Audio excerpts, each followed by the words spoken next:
yetu sisi wananchi kulinda amani ya nchi yetu, kwa sababu amani inapatikana kwa shida sana, na tukipoteza hatutaipata.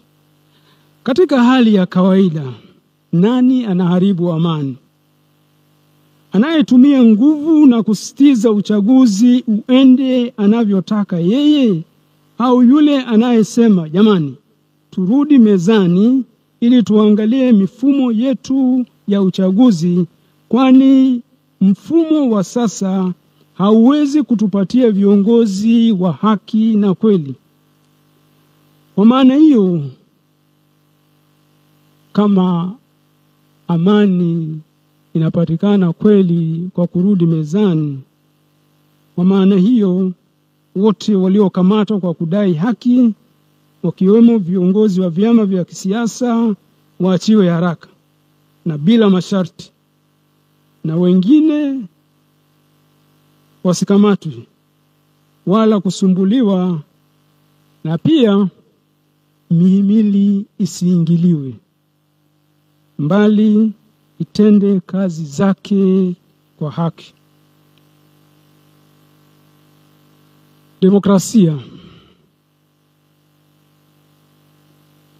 Madikteta wengi duniani na hata hapa Afrika hawataruhusu uchaguzi ufanyike, kwani wataogopa uchaguzi ukifanyika hawatachaguliwa, na kama wataruhusu uchaguzi wataharibu mifumo ya uchaguzi ili wabaki madarakani. Tanzania hatujafika huko. Watu wasipochagua kwa uhuru, demokrasia itakufa. Hii ni nchi ya waelewa, nchi ya wastaarabu, nchi ya wachamungu na wenye kupenda demokrasia na amani.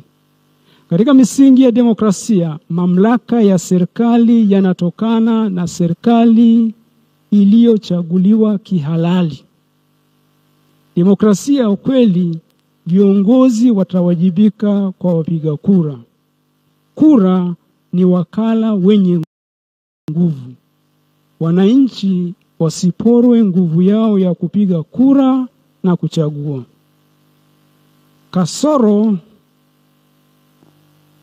zilizojitokeza zinapaswa kurekebishwa haraka, na kukiwa na nia ya dhati kutoka kwa wahusika, muda unatosha kabisa kufanya hayo marekebisho kabla ya uchaguzi mkuu.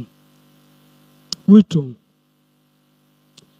Ya kwanza, tuiombee nchi yetu iwe nchi ya amani na kuwa na viongozi wa haki na wazalendo. Ya pili, sauti na vilio vya watu visikilizwe.